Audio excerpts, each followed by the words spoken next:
put my cards on the table, I am very opposed to the neoliberal status quo, right? Whatever that means, which would be broadly, the idea that GDP growth is the objective measure that we should try and increase.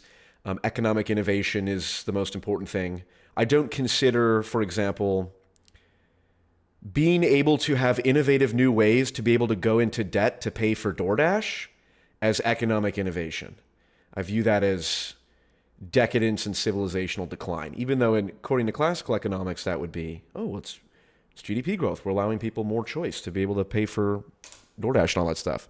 And then apps coming out with new ways to addict people to their phones and make teenage girls insecure so they spend even more time on the phone to sell more ads. That's just bad. It's the broad philosophical critique. But I would say more practically, the biggest problem that we need to address ASAP is wealth inequality. I think extreme wealth inequality is not only a destabilizing force, but a moral crime in and of itself. So first off, what do you think of all that? What is your sort of general economic philosophy and theory and how you view things? Yeah, sure. I would agree with a lot of that. I think that, certainly GDP isn't everything. It's GDP for what is, I guess, a better question to kind of center yourself around. Because you're right, GDP growth isn't all that. And certainly there's a lot of externalities to the types of innovations in society, right? Like, in sort of idealistic view, social media is a really good thing. It allows us to connect with people across the world, and the conversations we probably would never know each other without social media and platforms like this, right? And I wouldn't know so many great people that I've met. But, it seems like there's a lot of problems with social media that come along with, the good as well. Propagandization and, mental health of especially young people, and, rabbit holes that people go down. And it's just, it's a lot of problems with it, it turns out. So you have to think holistically about these things. It's not all about GDP growth. And so that's important to think about. I would agree that also wealth inequality is a really, really big, giant problem. I think that the classic, you can read articles about this from, 100 years ago that talk about wealth inequality and its potential problems, and pretty much exact same problems that people would say today, that, wealth is power. And, insofar as we have great divergences in the level of wealth, that's a great divergence in the level of sort of, actually existing power that people have, not only in the private sphere of the economy, power over people's lives and stuff like that from private wealth holdings, but then also just how that wealth and that power accumulation spills over into politics, right? That, no matter how much you try to regulate money in politics and how much you try to, and, a lot of those regulations are good things to do and they do have real effects, but no matter how much you try to regulate those types of things, at the end of the day, it is just hard to deal with huge disparities in wealth. And, it affects communities, and certainly in the extreme case that we find ourselves today, could affect the whole entire country, right? Elon Musk kind of donating hundreds of millions. I put it in this phrase that Elon Musk donated hundreds of millions of dollars to Trump, but if we were to reduce Elon Musk's net worth down to the median person, Elon Musk spent an amount of money that's roughly equivalent to a median person going on a nice vacation, right? It's just not an incredibly meaningful amount of money for Elon Musk, right? And so that's crazy to think that, hundreds of millions of dollars is just basically spending money for a guy who's the most wealthy person in the world. So, that stuff's really important to consider in your economic worldview. In terms of my personal ideology, I've kind of drifted left over the years. I'd call myself a socialist now, but I got there through what I would say is a pretty normative path, right? So the way that I got there was, hey, equality is really important. Egalitarianism is really important. The best economic system to actually institute equality is certainly a socialist economic mode of production. Now, it depends on the mode, right? So there's different socialist models, but, a socially owned sort of economy, at large ownership, that's very egalitarian. So if you want to sort of fully fulfill the ideal of egalitarianism, then a socialist economy is the only way to really do that in a sort of, you could say like in a dynamic fashion that kind of takes advantages of entrepreneurial allocation of capital and creative destruction and market allocation, things like that. So that's kind of where I find myself today. So would socialism include the government owning grocery stores, like that level of socialism, or is this like market socialism, which is really just radical centrism disguised as socialism? Well, it could be both, right? So, I think that it's all about your model of ownership, right? So, socialists all have different models of ownership. So, some people will say that, like you said, the state should just own everything, and we should essentially have a blending of, the political and the economic in a very direct sense, right? And I think that's probably a mistake. Some people say that, my socialism is when the workers own everything, and I think that that's a mistake because that's actually not egalitarian necessarily, more egalitarian than our current system, but you'd still have like Google employees would make a way more money than like employees at like a restaurant or something like that, right? And so the best model for social ownership to me is one where society at large owns pretty much almost all of capital. The way that we would organize that is through independent holding corporations. So if we were to imagine just like how our current economy is structured, well, you have like Vanguard and BlackRock, these like giant investment conglomerates that own and manage a lot of capital. Well, we could imagine those things being competitive holding corporations that are like owned by the government, but the government doesn't directly manage them. It's complete apolitical management. That's kind of the most important question for me to answer is like, well, if you're going to do social ownership and like public wealth management, how do you do that in an efficient way? And I think the independent holding corporation is probably the best way. We see that around the world. Singapore manages a really large percentage of their wealth through an independent holding corporation.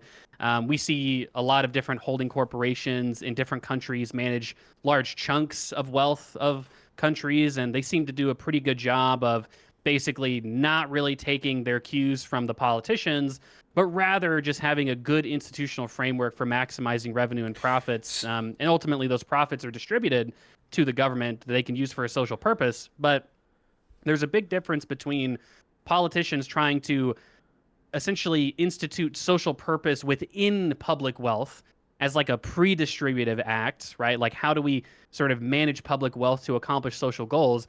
Big difference between that and, okay, public wealth, we're going to manage it, trying to maximize profits just like we do our current private wealth. But the gains from that process are going to be shared horizontally. That's Sure. a big difference. So, well, I think you've talked about sovereign wealth funds. I've heard this come up a lot. So would the solution be basically you have, okay, so like Vanguard, BlackRock, these are the independent holding companies. These are effectively like the American sovereign wealth. Well, it's not a sovereign wealth fund because it's private. So would it be something like conglomerate? Yeah, they're big investment conglomerates. But it's so widespread that they are basically they have they're institutions as significant as any other government institution. Institutional investors. Yeah. Yeah, yeah. So would the solution be something like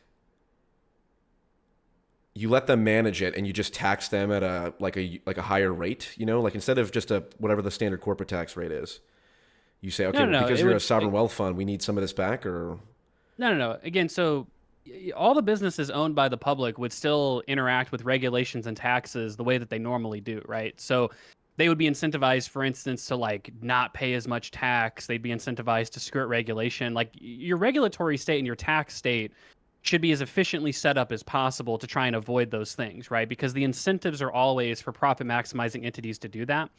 Now, when it comes to essentially what you're talking about is like dividend policy, okay, well, how do we decide how much money goes from these entities to the state?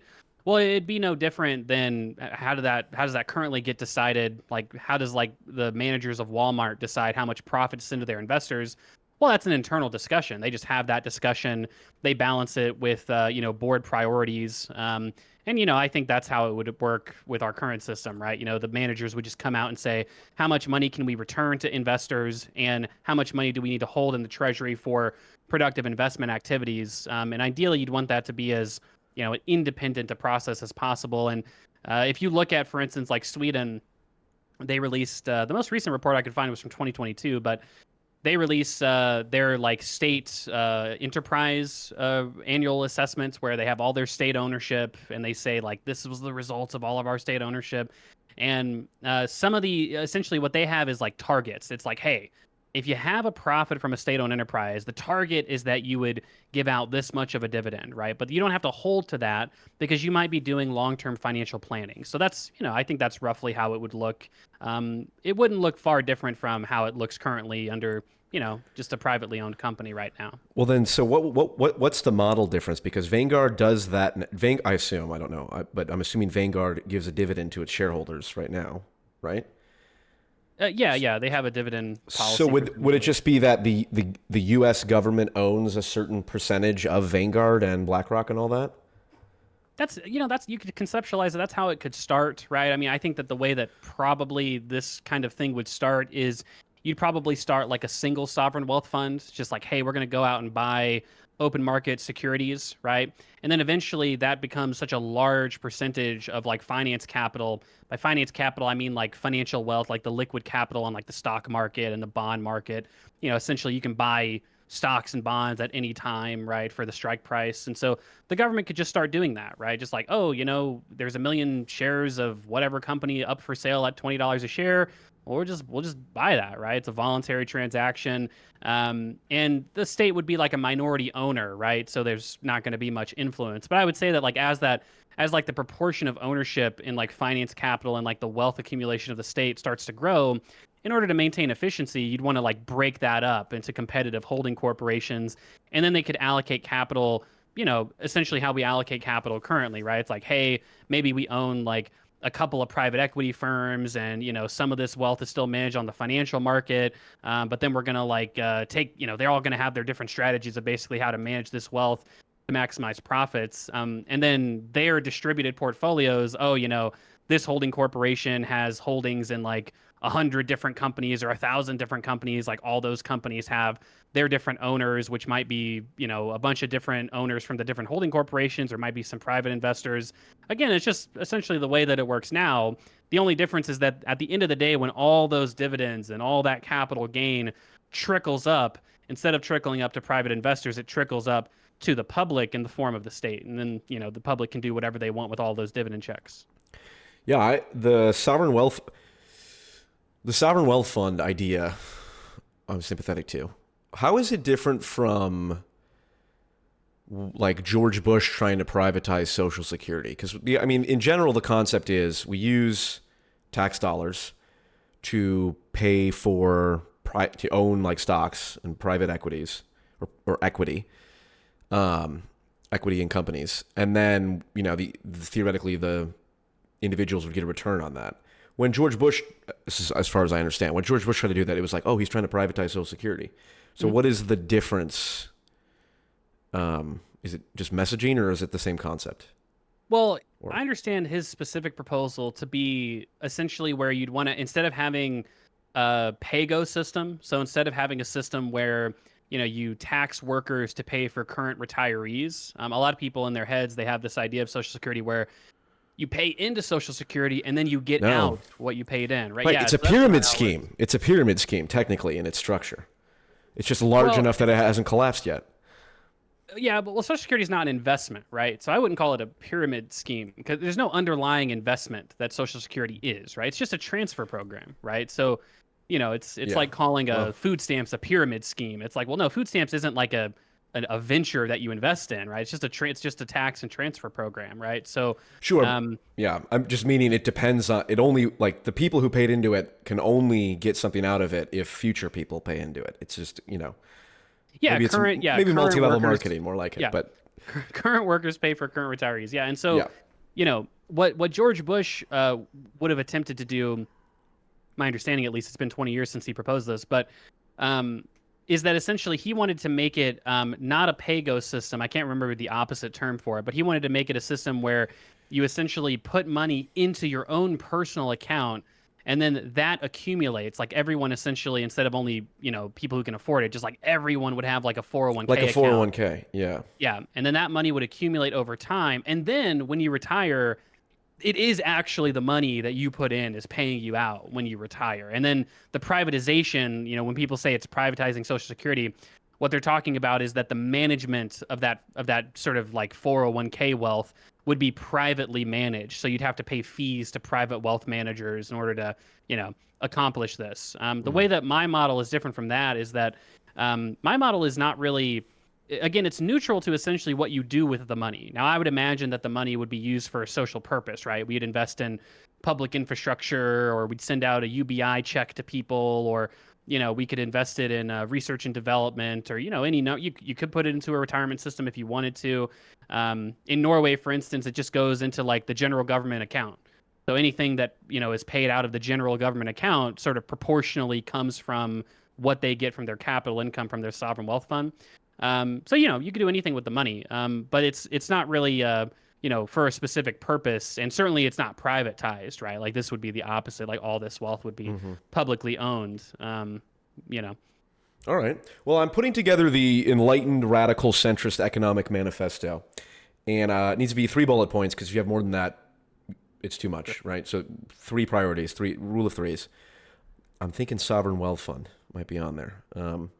I've seen this come up. Sovereign wealth fund. That's a good place to start. I mean, I think people might get a little skeeved out if you're like the sovereign wealth fund should be like all the wealth, Yeah, but at the very least, just having one, right? Just having a sovereign wealth fund is a bare minimum a good policy. So yeah. The only person dumber than a libertarian is a socialist, I like to say, depending on who I'm talking to. If I'm talking to a libertarian, I switch it and say the only person dumber than a socialist is a libertarian to piss him off. Because, the only thing worse than abolishing the government would be abolishing private ownership entirely. Yeah. Okay, let me ask you. I was just going to say, like, my system, I don't, a lot of people get really worried about like, oh, like what like one question is like, if I want to start a business, how does that work under your system, right? I don't have very strong views. Yeah, it's the exact same, right? You just have to convince people to give you money. You'd have to convince investors to give you money, or you'd have to have money yourself to raise a business, or you'd have to go get a loan. It's no different, right? So if you wanted to start your own business and like grow it to be worth like tens of billions of dollars, and you just never wanted to sell to any one of these holding corporations or any one of these sort of allocators of capital, you just like wanted it to be pure 100% equity, you own the whole thing, I don't have a huge problem with that, because at the point that I'm describing in this end state, like let's just say we have a world where you've got like what do we have now, like $400 trillion worth of wealth in this country, right? It's like, okay, well, or that might be in the world. I think in the country we have like maybe a couple $100 trillion of wealth. So it's like we got a couple $100 trillion of wealth, and like 180 trillion of it is sort of owned by all these like various distributed holding corporations that trickle up to the state.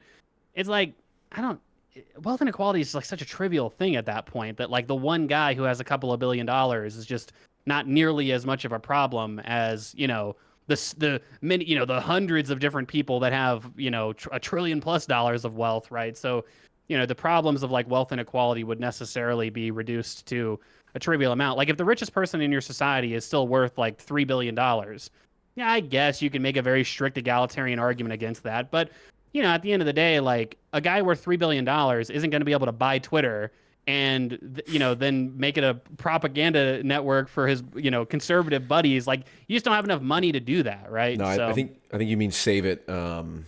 Save it from right. the You don't have enough money to stop. Well, look, the, I'm on state. Twitter. I'm on Twitter, and I can tell you that while there's definitely a surge in right-wing insanity, the left-wing insanity is still alive and kicking. But anyway, that's a separate thing. Okay, from an economic theory perspective regarding the state altering incentives or interfering in the free market, what do you think of putting a cap on credit card interest rates? This is a very popular economic populist talking point that I'm sympathetic to, have yet to hear a good argument against, but I'm willing to have my mind changed. Yeah. I mean, it's really just going to come down to like how much utility you think access to credit generates for lower income people. So some people make the argument that like, what if I believed it was negative utility because people who don't know how to manage credit are getting credit cards, going into debt, and really we should not have allowed that to happen to begin with. Yeah, this is an argument that I've made about like look, if you want, I think in the UK, for instance, they cap credit card interest at like 100%, which is basically saying, look, basically we don't do payday loans, right? And Yeah, so right. if if you go into any like poor neighborhood, right? I saw these so much growing up. Oh If you yeah. go into any like poor neighborhood, you'll see like check cashing businesses or payday loan businesses, and the issue that I have with people who say like, oh, like this means that poor people want to access credit is like it is just strictly never a good idea to take out a payday loan.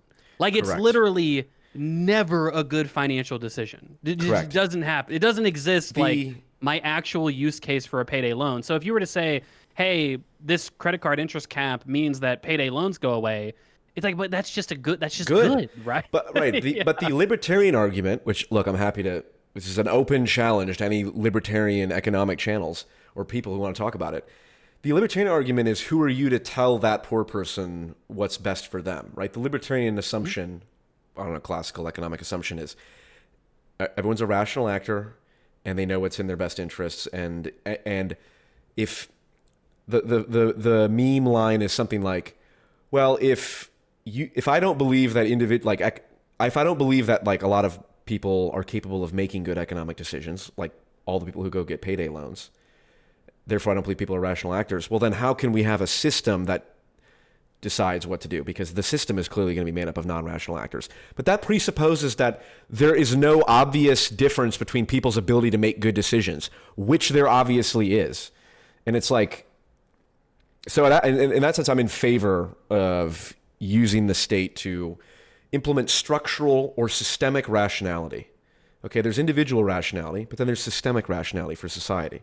And I think I'm a big favor of biasing the system so that Well, people it's can't just take payday people loans. like people can and do just get scammed, right? And like it's I think it's up to the public entities to try and prevent that and try to educate people, at the same time, right? Like I Yeah, think that you know I think a lot of libertarians in their heads they're just like, well, people will eventually just know that these things are scams, and it's like, well, yeah, but a lot of people do know that when you get a far too call from a late. yeah, I mean, a lot of people do know that when you get a call from a guy who says he's a Nigerian prince or something like that, that is a scam. And libertarians, I think, have this like kind of almost Darwinist attitude where they're like, people who fall for that are just stupid and they need to learn, right? And it's like, okay, yeah, but again, public entities can do things that just like prevent Right, that from right, happening, right? So right. they probably should, Yeah, right? that's Yeah. interesting because look, I shouldn't admit this, but I did watch a lot of Milton Friedman when I was in college. Okay, the original Ben Shapiro, never lost an argument, won every debate. Milton Friedman owns liberal, blah blah blah, and I was like, oh, this guy logically. This is partly why I'm so prone to calling people autistic for being too logical, because the ultimate autist is libertarian. Milton Friedman is the ultimate, well, on paper, if we follow the logical chain of events, oh, well, the individual does this, the individual does that, they should have their right to do thing, or their right to make whatever decision they want, and anything impinging on that is like a moral, what would you say, moral crime. And that's pathetic. And so I've become more of an economic populist. What do you think of the term economic populism? Because people like Tucker Carlson, Steve Bannon, they would agree with a lot of what we're talking about.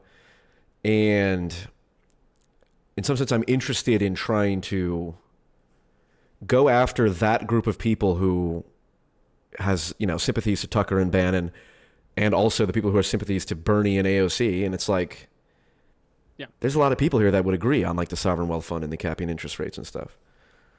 Yes and no. Like I think the biggest problem with people like your sort of like right-wing economic populists is that, and left-wing economic populists have their own problems obviously, but I'm more comfortable in that group. But right-wing economic populists are part of their populism is obviously this kind of like anti-woke corporate culture, which I think is dumb. Like, look, I don't like, oh, a corporation hangs a pride flag during Pride Month, and that's an example of how corporations are run amok. It's like, well, I don't agree with any of that.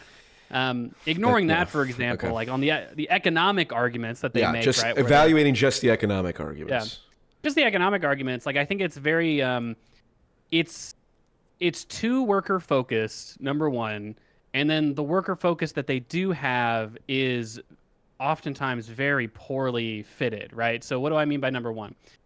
It's too worker focused in the sense that right wing economic populists are oftentimes very anti welfare state. Now, you might find some economic right wing populists that are like, no, no, no, no, look, like a Josh Hawley type, right? Where they're Steve like, Bannon is right, 100% for Medicaid. He's like, there are MAGA people on Medicaid. yeah, yeah, no, of course, right? But the problem is that Medicaid is not a good system, right? Like if you start talking about like, okay, well, the thing bad with Medicaid, and you talk to a right wing populist, this has just been my overwhelming experience.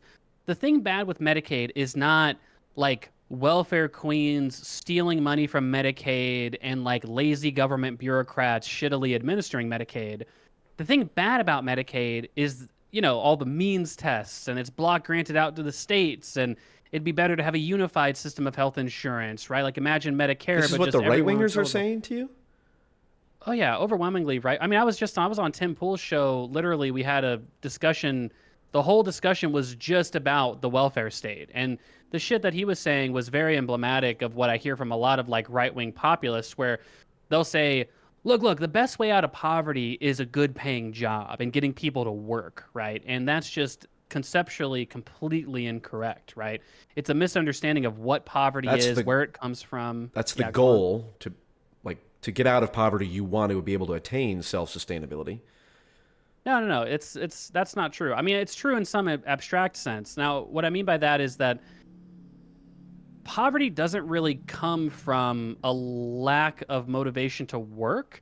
It comes from a lack of an ability to work, right? And that's a very important distinction. So, for instance, about half of people in society, and this percentage has actually gone down drastically over time because women have entered the workforce, but about half of people in a modern society don't work, right?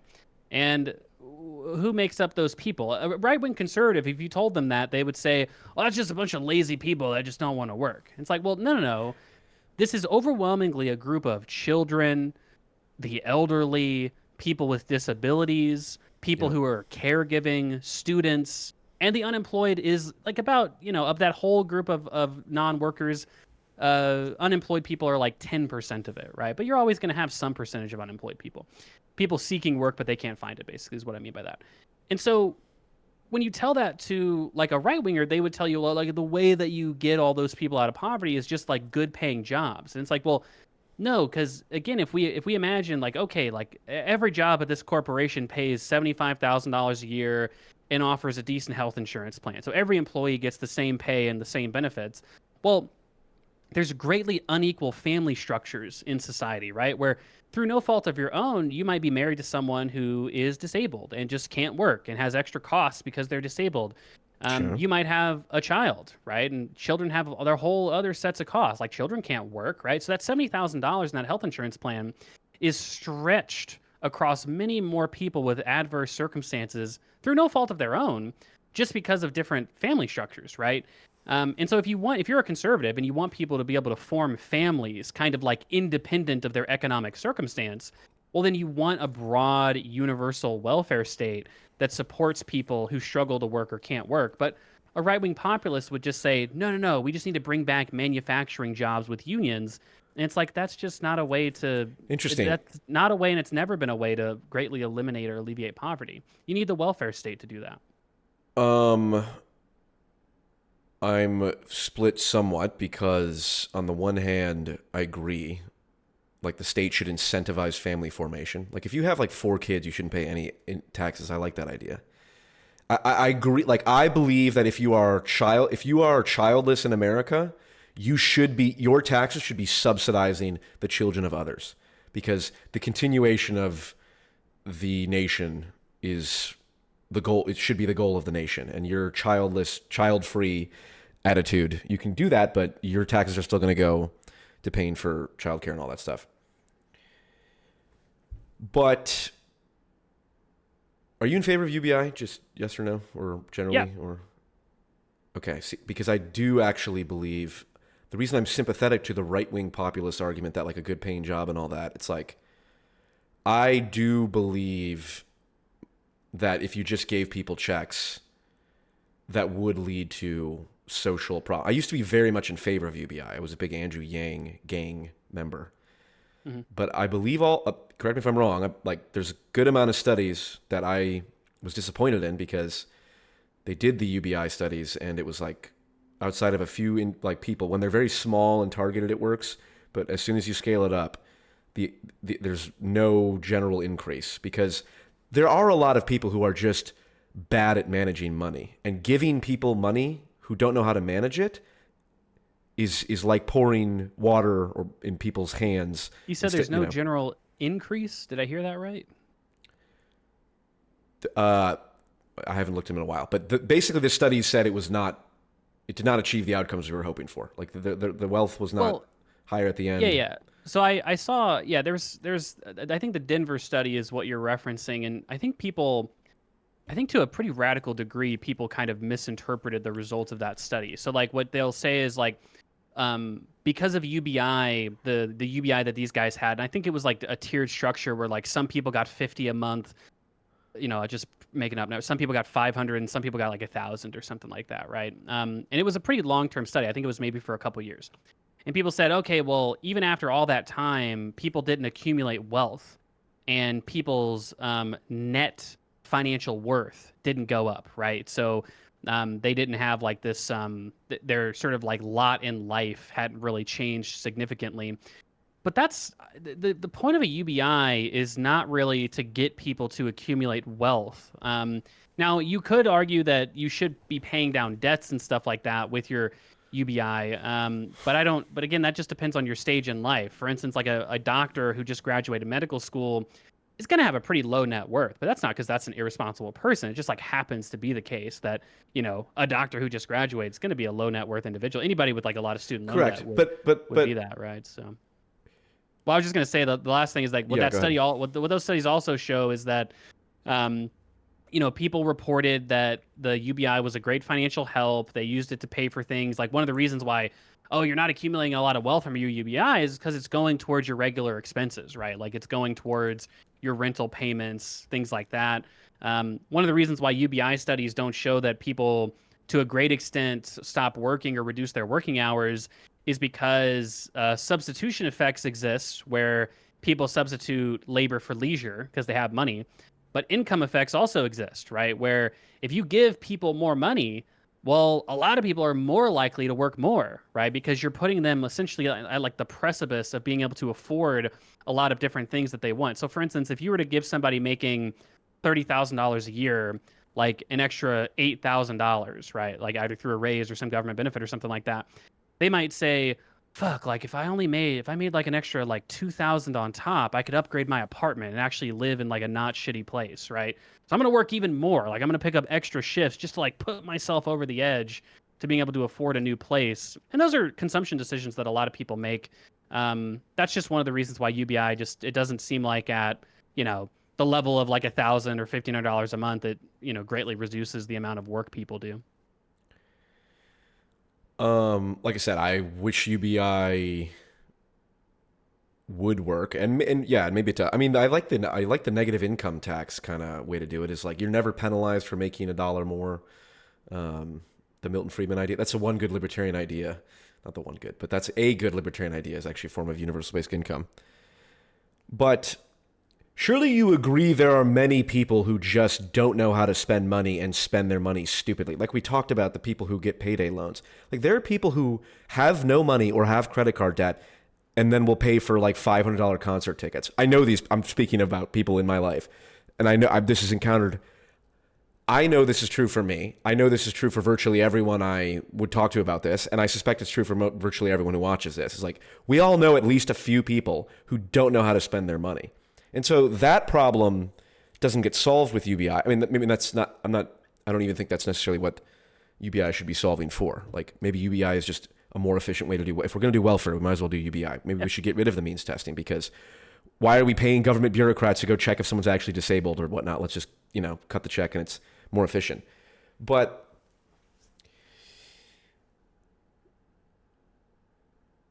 yeah, I guess like the Bernie Sanders, X percentage of people can't afford a $500 medical bill. It's like, and I shouldn't be saying this because, I'm undermining my economic populist agenda, but it's like a lot of that is just lack of self-responsibility for people.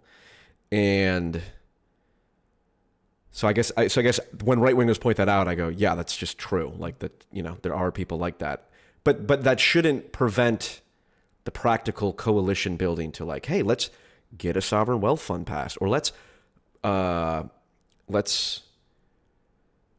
what do you think of taxing speculation like Bernie Sanders wants to do? Like every time a short trade goes through, there's like a 1 cent or 1%, not 1%, like 0.1% transaction fee or something.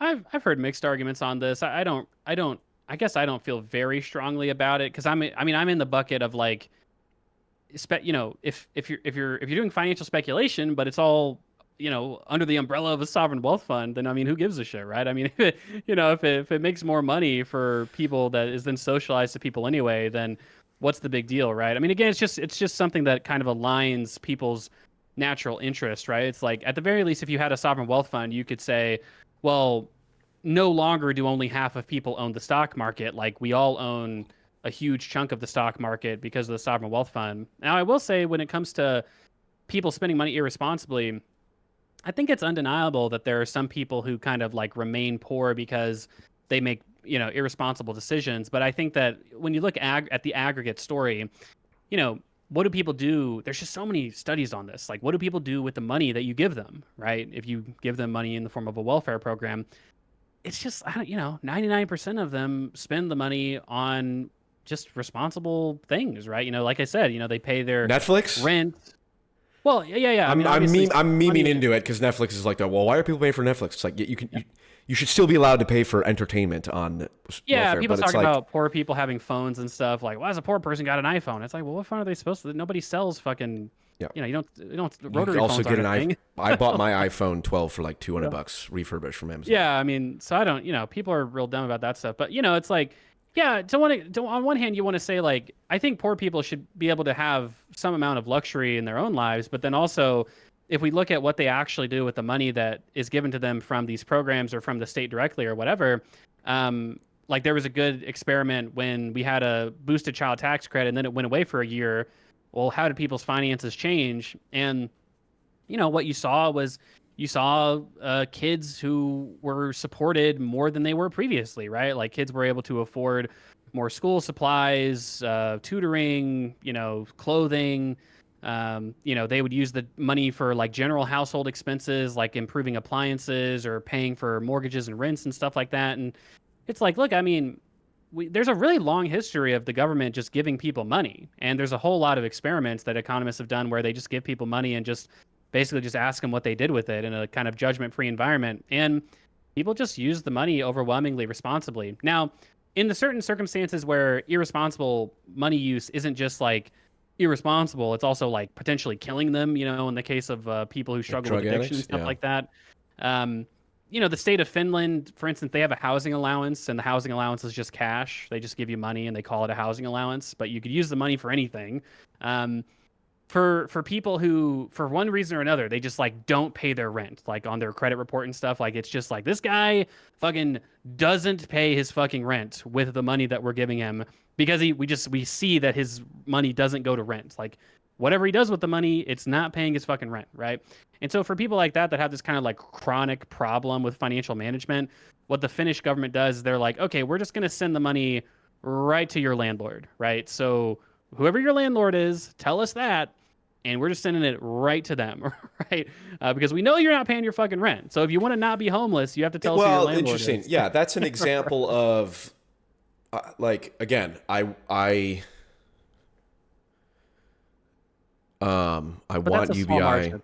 Well, yeah, but I want UBI. That would be the easy. And I want you to be right. I'm skeptical. I'd have to go double check because I'm a hopeful optimist I'm a pessimist. The more I looked into it, the more I believed that it was not working. But if it is working, regardless, it's just a strictly better way to do it than welfare, of just means testing and all this. Like, I don't want government bureaucrats going to see if someone's disabled. So at minimum, there's that. So I support that. And like, well, but the argument of, well, what about addicts? If you give them just straight cash, they'll go die. It's like, they could. That's a problem now that we have with welfare. So UBI isn't just because UBI doesn't solve that problem doesn't mean it wouldn't be an improvement over our current system. Yeah. Yeah, and the administration for working around like, chronically homeless people or like people who struggle with addiction or have mental health problems, that is a much smaller administrative state than the current administrative state that we have of Sure. everyone has to fill out all this paperwork and regularly check in with administrators. So like the state has very likely a much easier way of kind of like finding chronically homeless or like addicted or mentally ill people who are kind of like killing themselves or whatever than it does to administer like an entire means testing system. I mean, Yep. at least that's clearly the case, right? Like we don't do our means testing very well because a ton of people fall through the cracks, right? This is true. All right, let's talk about Georgism. Yeah. Apparently, there's a cult online that I was not aware about called the Georgists. They're really right. into this Georgism idea, which is basically a land tax. I did a stream on it, watching a couple of videos. I kind of get it, but I don't fully get it. And assuming that people know well, maybe I shouldn't assume what people know what Georgism is. What's the one sentence or one quick 60-second summary of what Georgism is? And then I'll ask you my question. Yeah, sure. Quick summary to what Georgism is. So a guy named Henry George loved economics, lived in poverty for a long time, large periods of his life lived in poverty, eventually became a writer and kind of a news writer guy. And he wrote this book called Progress and Poverty, which ended up really popping off. And the summary of Progress and Poverty is essentially the Georgist Bible, where he makes the case that ultimately the reason why we see like large metropolises that also have a huge amount of poverty in them, even though that's where all economic activity is concentrated, is because of land rentiers. And by that, what he meant is that people who own land get payments just for owning land and not actually doing anything productive. So if we were to imagine this conceptually, right, or like not conceptually, but just like in a real world example, let's just say that I bought a plot of land, right, and I didn't do anything with that plot of land. But let's say, I don't know, that plot of land was by a river and then a railroad got built through the land. And then all of a sudden people started settling and, all this economic activity started sprouting up through, around my piece of land. Well, even though it's around my piece of land is still getting exponentially more valuable. And that increase in value is a rent, right? I'm getting essentially compensated. And real I'm quick, being by paid. rent, you mean like rent as in rent seeking, not rent as in like paying your apartment rent, right? Which is rent. It could be either one. It could be either one. okay. So for instance, like the accumulation of the value of that piece of land is a form of rent. But then also we could imagine, let's say that I bought a piece of land and all of a sudden some guy knocks on my door and they're like, hey, I think that there's oil on this land. Can I pay you a lease and I'll pay for everything. I'll do all the productive stuff to get the oil out of the ground. I'm just going to pay you for the right to just like do something on your land. Well, that is a rent payment that actually does go to the landowner. So, you can imagine rent as a very direct thing, or you can imagine rent as sort of like just getting wealthy off of, not really doing anything very productive, right? So, Okay, so yeah, Georgism is about the assumption is the land is the fundamental key to all of this because there's a fixed supply of land. The economic activity is, at least in Henry George's time, was localized in cities, and that's where the land value is. yeah, well, the reason Henry George's theory of poverty in these big cities and stuff was essentially that you have these land rentiers kind of soaking up money from the economy, right? So like a money that's paid to a landowner in the form of a rent payment is money that could be spent on actually productive things, right? So by having all this money getting soaked up by landholders, it's money that's necessarily not going to anything productive, either in the form of like paying workers more money for their productive labor or in the form of like capital investors being able to invest in productive activities. And so, in practice, what he advocated for was a land value tax where it said, hey, if you have a very valuable, like if I've got this piece of land that I'm just not developing, but in this area that's developing in general, well, to hold that piece of land and to prevent other people from developing on it, I need to pay a tax, right? So I'm incentivized now to do something productive with that land because just holding it now costs me money. Instead of Okay. just like being able to soak up all this economic activity, now I'm having, to pay essentially for all that Right. Right. economic activity around me. Okay. So there's two. One's a question, and then one's a challenge. I do not understand what is the difference between a land tax and just property tax, because my understanding is that's already the case now. Where if I just buy a vacant lot in like the heart of downtown Austin or downtown, some booming city, like that has land value, and I will be taxed on the assessed property value of that land. Like now, if there's, there might not be a giant apartment building on top of it, but the land itself is still taxed. So what is the difference between a property tax and a land tax? Yeah, so the big difference is that a land value tax would only tax land, whereas the property tax taxes land and also the value of what's actually on the land. Right. So why So couldn't you just have a property tax that just more disproportionately weighs towards the land versus the actual structure? you could do that. So a lot of places do that. It's called split rate. And the split in the split rate is the split between improvements and land. So what you'll get in some areas is you'll see, oh, well, the value of like if I own like a house in the suburbs, right? Like the land isn't worth a whole lot. It's probably the improvement that's worth the overwhelming majority of the total value. Instead of your bill just saying the value of your house was $250,000 and your tax was 3%, so you need to pay $7,500 to your local administrator or whatever, it'll say, okay, the value of your land was 25,000 and the actual house on top of the land is 225,000, and we're going to tax the land at 10% and the improvement at 1%. And so your weighted average tax rate ends up being more weighted towards the land than the actual property. So some places do that. Which is which is like moderate Georgism, as opposed to Georgist fundamentalism or That's Georgist right. That's right. jihadism. That would be like the moderate Georgism. Okay. Like Georgists would say that the property tax is not like the worst form of taxation. Like Lars Doucette, who's a really well-known Georgist within the internet sphere, I guess. He would call the property tax as like one of the least bad taxes because you are taxing land rent, but you're taxing investment as well because of the properties on top. Now it's still progressive because you're taxing land rent and property owners or wealthier group of people, but it's still not an optimal form of taxation because you're punishing people for improving land Right. when Right. really Right. you shouldn't do that at all. Okay. So here is this is my fundamental critique of Georgism, my fundamental problem, and I'm curious what you think. The flaw in Georgism is that it assumes that the biggest source of wealth inequality or the biggest economic problem that is to be solved is rent seeking from people who own land, right? Like the examples you gave, right? You just buy a plot of land. You could have like a parking lot in the most expensive city in the world, and it's like incredibly, the guy's getting rich off just having a barren piece of land, right? Versus what else you could put there. In the modern era, it is cloud capital that is the source of wealth. It is digital wealth. It is Amazon web servers that every company, in order to be able to even run, has to have a website, has to have data storage and all that. And so, like Amazon, let's say we lived in a Georgist land tax society.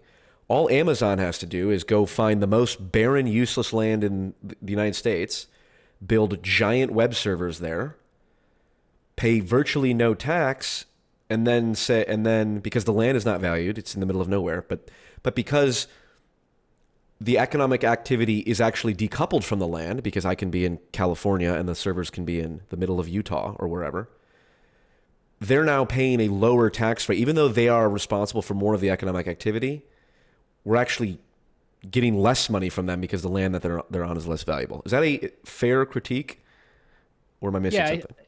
I think one way to put it is that land rent is just not the only kind of economic rent, right? And so that's obviously true. Any economist would agree with that. For instance, like intellectual property rights are just a clear case of rent, right? Like, I'm getting paid, like when I produce a Star Wars film, I'm not necessarily getting paid because I'm producing the best space opera that I could possibly produce. I'm getting paid in part because I'm the only one who can produce Star Wars films, right? That's a rent. This is assuming you're Disney, right?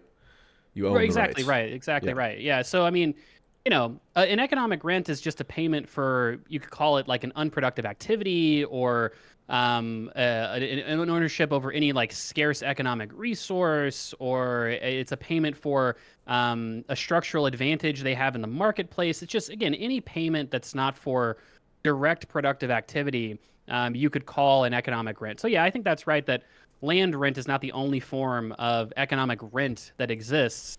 Conceptually, that's of course true. I think that where some Georgists will have a problem with that is what they'll say is they'll have this theory called at core, which is all taxes come from rents.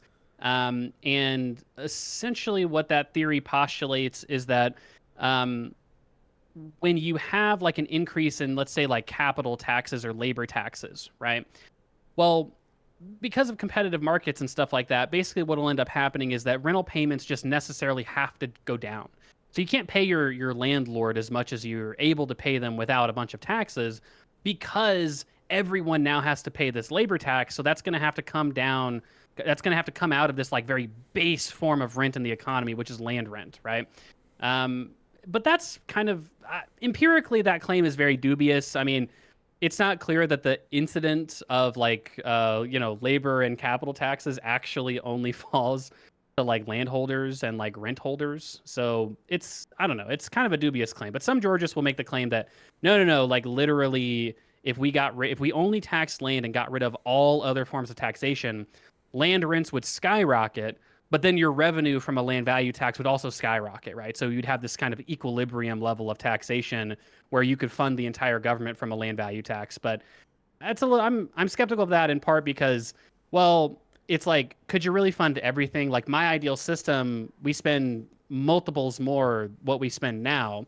Could you just could you just always just imagine that a land value tax would raise that amount of money? Like there's probably some upper limit on how much land rent there is, right? Yep. And so, you'd have, or maybe at the very least, the Georgians would say, like, you could tax to spend more than on just that, but it would be like an inefficient tax. You'd have some amount of deadweight loss that you'd have to like expect would happen through your form of taxation, which even that I think is a little bit dubious. So I would agree. I hereby reject and denounce the Georgist cult as being dubious. I agree. Now, if we could apply Georgist principles to cloud capital, and we came up with digital Georges, and we figured out how to like analogize what server space. That can't be it. I don't know, internet traffic or something, some like measure of human attention. Then you could maybe do that, or you could just tax the companies that provide web services. We could imagine applying like a lot of. I think Georgists had a big influence on like a lot of Norwegian economic institutions, where like Georgists will apply a kind of Georgist framework to like all natural resources, even those not derived from the land. So for instance, you could imagine like sea-based resources. So oil and gas that you get from the sea rather than land. You could imagine, hey, that's a rent for space, just like land is. It's just that it's ocean space instead of, actual land space. Or for instance, I think in Norway they went through this rigmarole to try and socialize the rents from salmon fisheries. It's like, hey, just because you like have rights to like some like plot of the ocean for a certain time of day, like that doesn't mean you're fishing and doing anything productive with that, right? So you should still pay some boosted tax from the catch of the day, essentially. So that's how they do it. There's a lot of different ways to sort of socialize economic rents or like natural resource rents in general.